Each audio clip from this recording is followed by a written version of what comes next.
Hello and welcome to Avyan IAS Academy.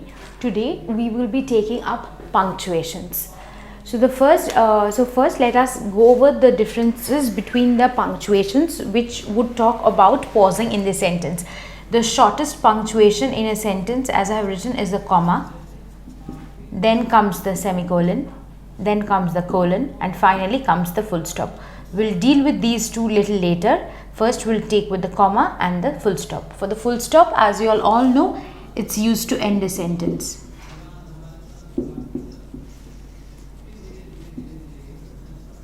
And the second use of it is after the abbreviations. For example, Mr., Mrs., Doctor. However, in the current usages, we no longer use the full stops after the abbreviations, but only we use it for abbreviations of this sort, UNO. You might or might not use it, but not for every abbreviations do we use a full stop in between. However, the traditional rules of grammar say that we should use one of them. Next comes the comma. The comma has the greatest utility in a sense. I mean, when we talk about punctuations, comma would be having the greatest utility in a sentence. For example, the first one would be for separating a series of words in the same construction. Example, I bought meat, fish, fruits and vegetables from the market.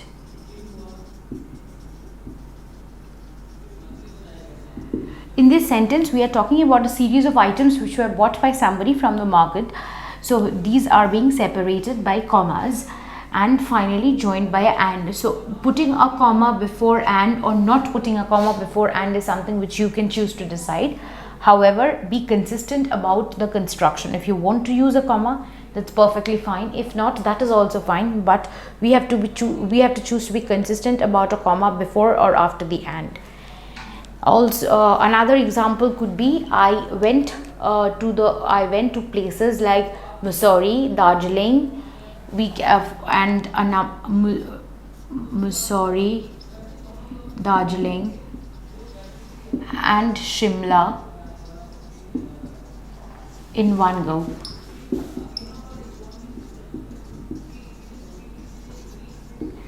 So this, if we want to separate the, as they say, we are talking about a number of hill stations in one single row, we can talk about them by separating it with a comma. The next set where we use the comma is to separate the words connected by and. For example, she had bread and butter, cereals and milk in breakfast. So the words bread and butter, remember, they are not separated by anything, and cereals and milk, with anything that is taken within the and is treated as parenthetical, and then they are separated by the comma.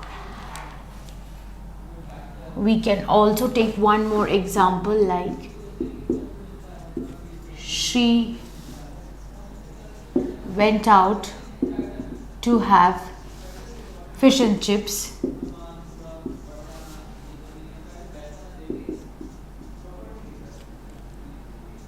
drinks and cocktails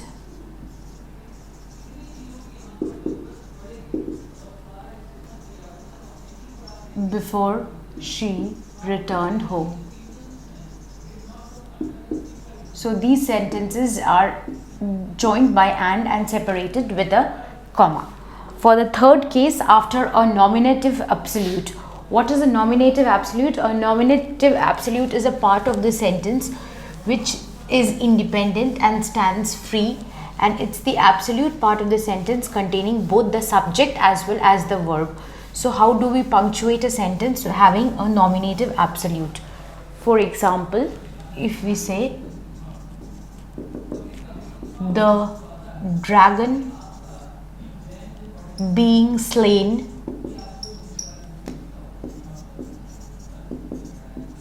the soldier rested.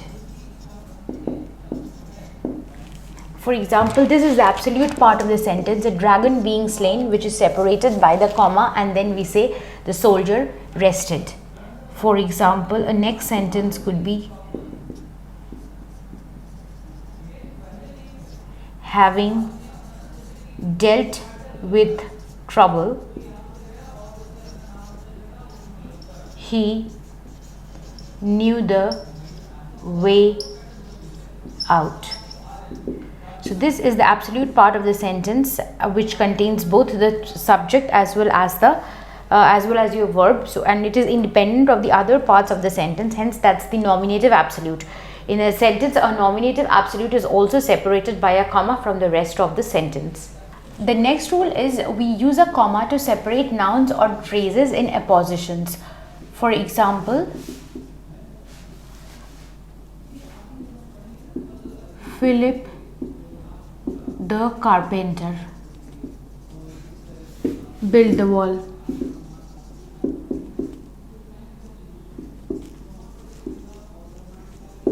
Or if we are referring to someone as Paul the apostle was beheaded. In order to separate the nouns or phrases in appositions, we will be using a comma. Next, to mark the words in addressing people. For example, come to the garden, Maud. Or if we want to say, let's eat, Grandpa. For example, if these sentences, if we take the example of this sentence, if we do not separate it by using a comma, and if we just say let's eat Grandpa without this comma, this would actually mean that we are trying to eat the grandpa himself. So it's of supreme importance that we punctuate it with a comma, because you are inviting the grandfather to come and have meals with you. One more sentence could be there on time, Ramesh. So when you are trying and addressing somebody else, you can separate it with a comma. So before and after the participle phrases, Caesar, comma, having conquered his enemy, rested in peace.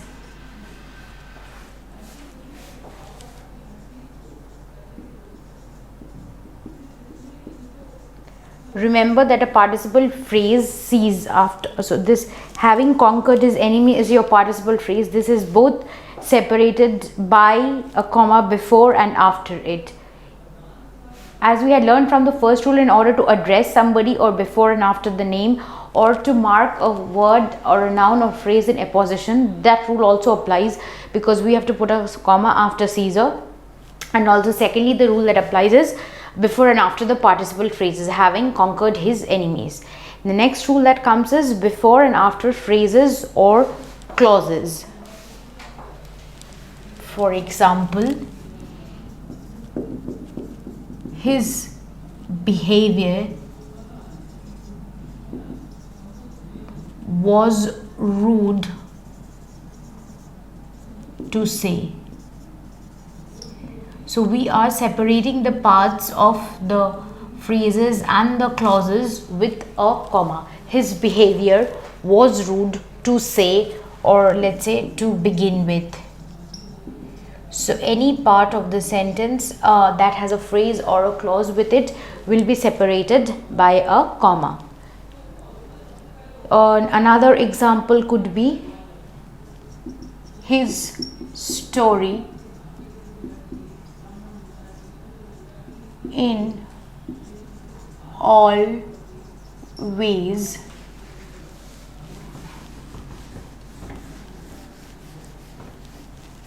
was quite improbable.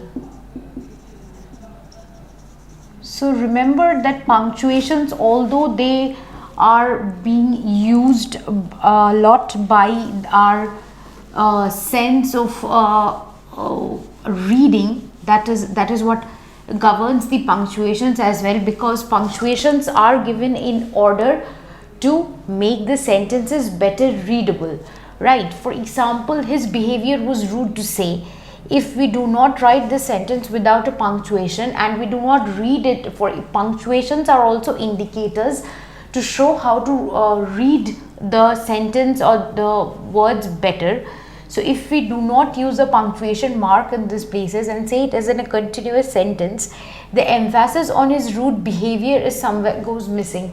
Hence we need to put the commas before and after the phrases and the clauses. Comma is also used to separate or mark the adverb or the adverbial phrases. For example, we can say then, at length, justice was done to his memory. So then, at length is separated from the rest of the sentence by the commas. We also use commas to indicate an omission in words, especially verbs. For example, he was a Brahmin, she a Rajput.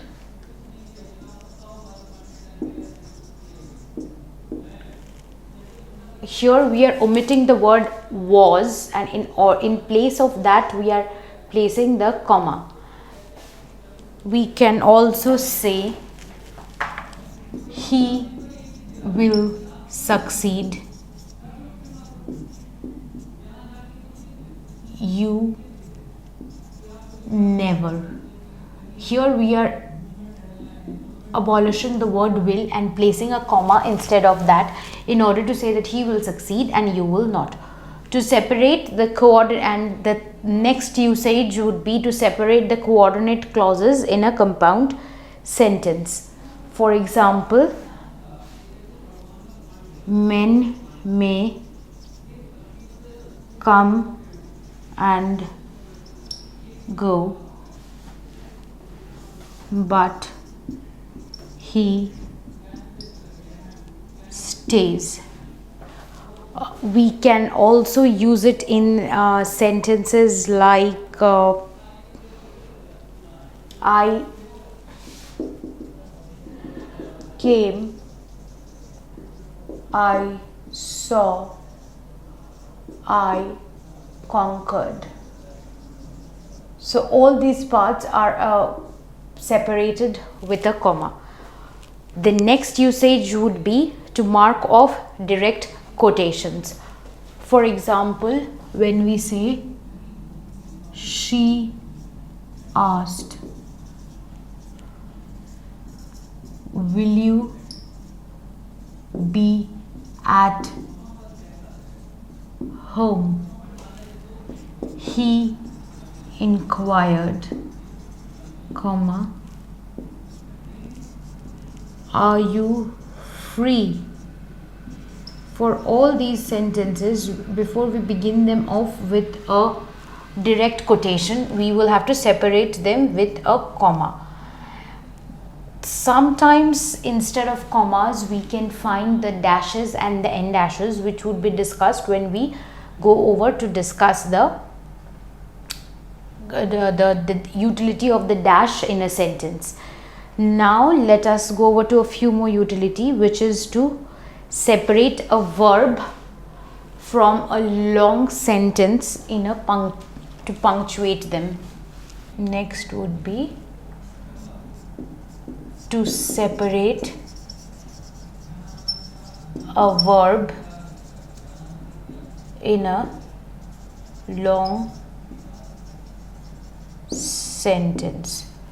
For example, that would be in an opening sentence, of course. A sentence like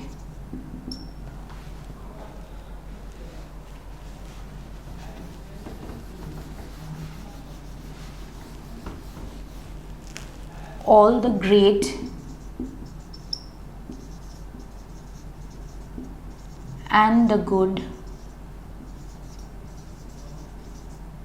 stands obliterated, comma, before time.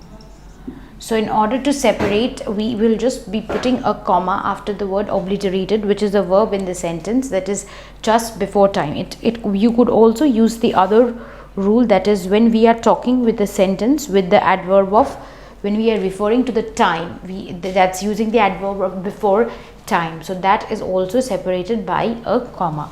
We can think of any of the rule and place a comma before them. Now we come to the final few usages of using a comma, that's like to separate the noun clause. For example, how we got here is the question. So is the question, is how we got here is separated with is the question by using a comma. We can also say that he would succeed in his undertaking, comma, was never doubted, or that he would succeed in his undertaking was undoubtable, any of it. Alright, then we can also, the primary usage which we have, one of the primary usages of comma is again separating a principal clause from the coordinating clause. As we have also previous to this, we have told that we'll be separating with a clause with commas on both the sides. So for the principal clause also, we will say sailors, comma, generally think it is unlucky to embark on a journey after seeing a cat. So sailors generally think, or sailors generally superstitious think that it's unlucky to embark on a journey, comma, after seeing a cat. So we are separating the principal part of the clause from the rest of the sentence, which has a number of more than one coordinate clause, when every part of the sentence is being separated by a comma. So the number of events, the very easy way to understand where to put a comma and where not to put a comma is in all the places where we are separating the incidents. That is, sailors, one part of the sentence, generally think it is generally it's unlucky to embark on a journey, that's one part of the sentence, after seeing a black cat. The last part would be to separate the adverbial clauses from the main clause. For example, if you say, when I was a bachelor, I stayed by myself. So here we are separating the adverbial clause from the rest of it by using a comma. When I was a bachelor, I stayed by myself. So today we have dealt with primarily with the utility of the sentences in using a full stop as well as a comma. So as you know that in a full stop we would be using it in order to end the sentence as well as in abbreviations. However, that was the traditional use of using a full stop in the sentence in between the abbreviations. However, lately with the new usages, we no longer always put a full stop after the abbreviations, but in certain few cases we still do. For example, words like BBC, UNESCO, these have been taken as words in the dictionary, and we no longer always separate them with a full stop in between. So that's accepted and no longer we need to do that. The same applies for Mr., Mrs., Doctor and words like these. However, when we come to comma, there are quite a few utilities. We have discussed around 15 utilities of where to use a comma in the sentence, and let us brush with a very few of them and the important ones of them. commas are used, for example, to separate the words which are complete in a list, for example, till they are separated by and. So and I also discussed whether we should place a comma before and, or we shouldn't place a comma, which it completely depends on whether you want to use the comma or you don't want to use the comma. But whatever you want to do, you should be consistent with your piece of using a comma either before the and or not using the comma before and. The next part of using a comma would be to separate in every clauses and phrases in the sentence, either for separating the principal clause from the coordinate clauses, or in a compound sentences, or when we are writing sentences having adverbial clauses. All these clauses needs to be separated, or phrases needs to be separated by using a comma. The next utility of a comma would be to separate when you are calling somebody or addressing somebody by their names. For example, come to the garden, Maud. So this is a sentence when you are addressing somebody for it, and if we do not separate it with a comma, and it looks like a run of line, that might just create confusion. We also will use a comma in order to separate nouns and appositions and phrase in and the nominative absolutes, that is the independent part of the sentence. While we separate it from the dependent part of the sentence, we separate them with a comma. We would also be using a comma for words between which there will be a and. For example, bread and butter, comma, fish and chips, comma, drink and water. However, not between the and, but we would be separating the words with a comma after the and. So these were generally the most utilitarian uses of comma. And in the next classes, we would be dealing with the second part of the punctuations, where we will be talking about semicolons, n dashes and m dashes. That's all for today. Stay tuned for more.